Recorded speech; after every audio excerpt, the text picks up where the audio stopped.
Inilah publikasi Fitnah kepada Putra Terbaik Nusantara Aditya Warman.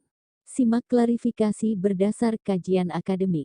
Sebelum Islam marak di tanah Jawa, terdapat beberapa aliran keyakinan seperti pemuja Shiva, Wisnu, Hindu, Sogata, Buddha, dan Kapitayan. Seiring waktu, muncul sinkretisme keyakinan-keyakinan, salah satunya sebuah sekte sempalan dari sinkretisme Shiva dan Mahayana. Ritual diawali dengan prosesi memakan daging dan ikan secara ramai-ramai, kemudian mereka menari-nari dan minum hingga mabuk. Dalam keadaan sakau, para penganut melakukan persetubuhan secara massal. Upacara diakhiri dengan meditasi ketika tubuh mereka telah kehilangan nafsu birahi. Pada tingkatan khusus, daging, ikan dan minuman dalam ritual digantikan dengan mayat, ikan suro dan darah manusia yang dibunuh sebagai persembahan. Salah satu tokoh legendaris yang menjadi penganut adalah Aditya Warman, Uparaja Majapahit yang berkuasa di wilayah Swarnadipa. Dinobatkan menjadi pemimpin Pagaruyung, Minangkabau, setelah berhasil menyelesaikan tugas ekspansi Majapahit ke Bali bersama Gajah Mada. Bantahan dan klarifikasi Santo Sabah. Meminum darah dan daging manusia ini adalah fitnah. Mari simak klarifikasi akademiknya dan bukan mengarah pada sara, dengan mencermati kalimat yang akan menggugurkan publikasi citra buruk dari semua tulisan di atas. Pemuja Shiva, Wisnu, Hindu, Sogata, Buddha. Sinkretisme keyakinan, sebuah sekte sempalan dari sinkretisme, Shiva, dan Mahayana. Kapan Hindu India secara formal lahir? Kapan dan siapa nama misionarisnya yang datang ke Nusantara? Benarkah Hindu dianut oleh Raja Jawa juga Aditya Warman?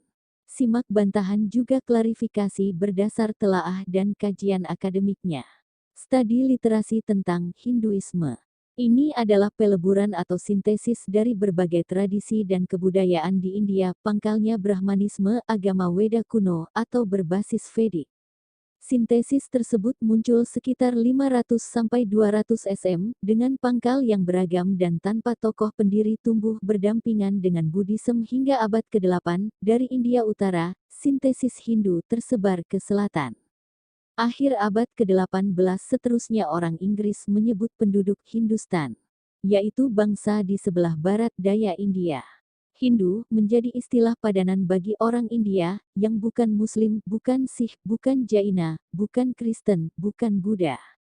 Yang mencakup berbagai penganut dan pelaksana kepercayaan tradisional yang berbeda-beda. Akhiran isme ditambahkan pada kata Hindu sekitar tahun 1830-an untuk merujuk pada agama. Kemudian istilah tersebut diterima oleh orang India sendiri dalam hal membangun jati diri bangsa untuk menentang kolonialisme. Hindu ditegaskan kembali sebagai tempat berhimpunnya aneka tradisi yang koheren dan independen, didukung oleh sanskritisasi. Sejak abad ke-19 di bawah dominansi kolonialisme Barat serta Indologi, saat istilah Hinduisme mulai dipakai secara luas. Dan ada peraturan tidak tertulis bahwa orang suci tidak melakukan penyebaran ajaran keluar. Jadi, dari penjelasan di atas kita fahami bahwa istilah Hindu sebagai antonim terhadap keyakinan lain sekitar awal abad ke-16. Kemudian kata Hindu dengan tambahan akhiran isme ditambahkan pada kata Hindu sekitar tahun 1830-an untuk merujuk pada kebudayaan dan agama. Artinya, ajaran Hindu merujuk pada agama. Di India baru ada sekitar tahun 1830. Berarti ini secara formil. Hinduisme India ada setelah era Raja-Raja Nusantara menganut Islam abad ke-11. Sejarawan Eski Fatimi menyebutkan bahwa pada tahun 100 Hijriah 718 M. Maharaja Sriwijaya adalah Sri Indrawarman mengirimkan sepucuk surat kepada Khalifah Umar bin Abdul Aziz dari Kekhalifahan Umayyah. Sri Indrawarman leluhur Aditya Warman yang tinggal di Sumatera telah lebih dulu mengetahui dan mengenal Islam, yaitu tahun 718 M. Bagaimana Aditya Warman disebut pemuja Shiva, Wisnu, Hindu. Sedang Hindu secara formal merujuk pada agama baru sekitar tahun 1830-an. Agama di Bali pada awalnya bernama Agama Tirta. Kemudian menjadi Hindu Bali. Nama ini baru ditempel tahun 1950. Jelas ajaran Bali bukan dari India karena Bali menyebut Tuhan Ida Hyang Widiwasa bukan Krishna. Klarifikasi selanjutnya pada Mahayana. Mahayana, bagaimana sejarah dan penyebarannya? Kapan dan siapa misionaris Mahayana India yang ke Nusantara? Buddhism, dengan tokohnya Siddhartha Gautama 563–483 SM, setelah konsili Buddhis ketiga, berbagai aliran Buddhisme mulai muncul. Buddhisme Mahayana dan Theravada. Istilah Mahayana mulai muncul pada abad pertama M di India Utara. Perkembangannya sampai pada abad 5 M kemudian didominasi oleh Vajrayana hingga abad 8 di India. Bagaimana dengan Nusantara? Perhatikan baik-baik, karena penjelasan ini berbeda dengan yang beredar terpublikasi saat ini. Beku Asin Jinarakhita atau Debo An, juga dikenal sebagai Sukong, lahir di Bogor, Indonesia. Pergi belajar Dhamma di Burma berbasis Theravada. Ia menjalani Vipassana di Pusat Pelatihan Meditasi Mahasana Sasana Yehta, Rangoon, menerima bimbingan khusus dari Nyanutara Sayadaw. Dan pada tanggal 17 Januari tahun 1955 ia kembali ke Indonesia membawa kegembiraan bagi simpatisan Buddha di Indonesia. Dia melihat sejarah dirinya yang telah diajarkan di bawah bimbingan guru-guru dari sekolah Mahayana dan Theravada. Agama Buddha tidak boleh dibagi menjadi sekte yang berbeda. Penggalian yang paling penting oleh para sarjana Buddhis Indonesia pada saat itu adalah konsep ketuhanan dalam agama Buddha yang diadopsi dari berbagai penelitian teks-teks kuno dalam buku Sang Hyang Kamahayanikan. Ajaran leluhur bangsa Indonesia yaitu konsep Hyang Widi Tunggal. Dan atas dasar inilah negara memasukkan Buddhism menjadi salah satu agama resmi negara. Artinya, istilah Mahayana di Indonesia itu baru terpublikasi ada setelah 1955. Ketika Asin Jinarakhita kembali ke Indonesia dan saat negara mengizinkan upacara Waisak Nasional di Borobudur, tanggal 22 Mei tahun 1953.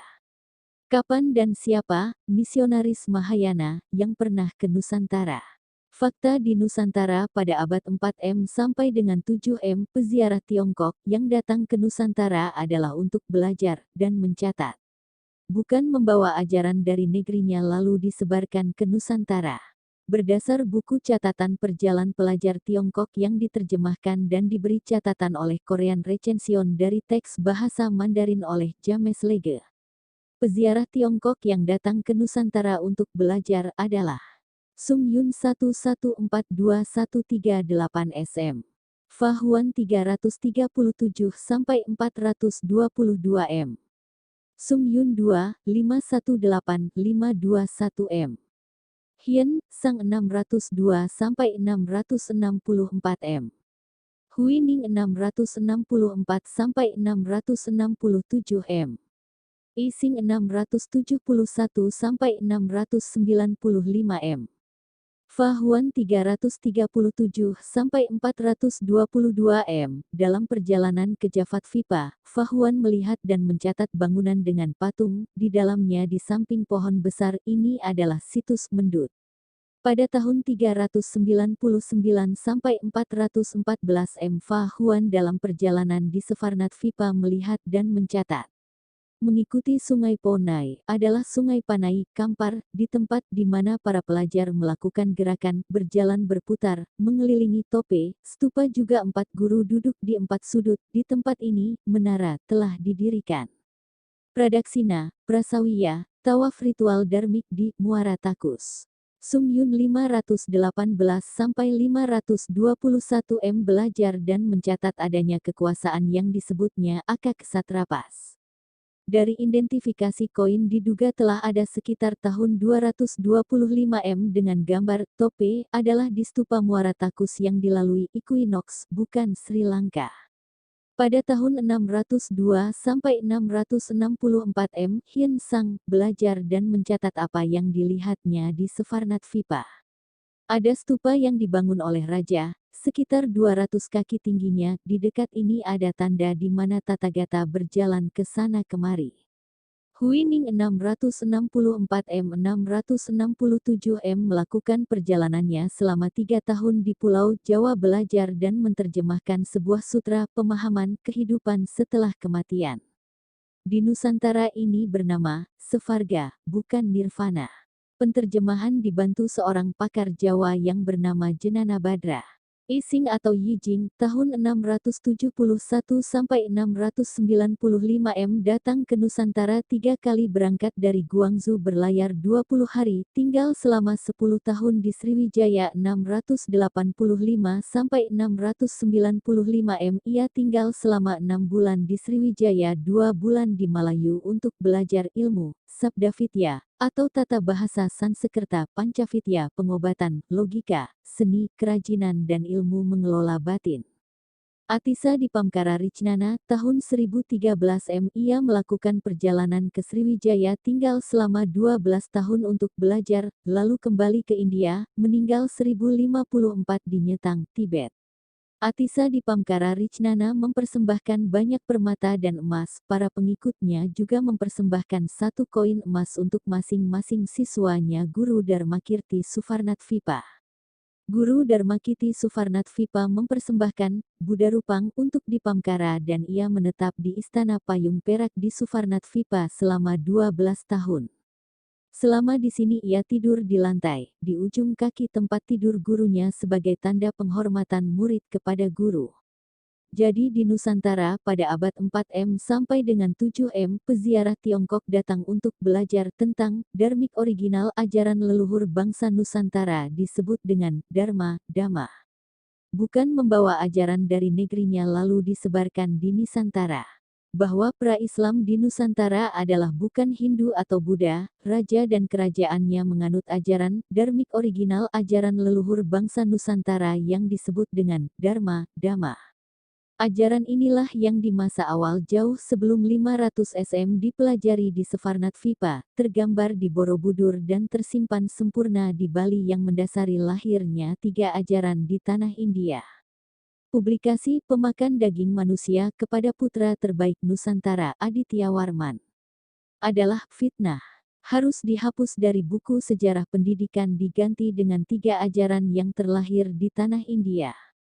Berawal dan bersumber dari Nusantara ini fakta. By Santosaba.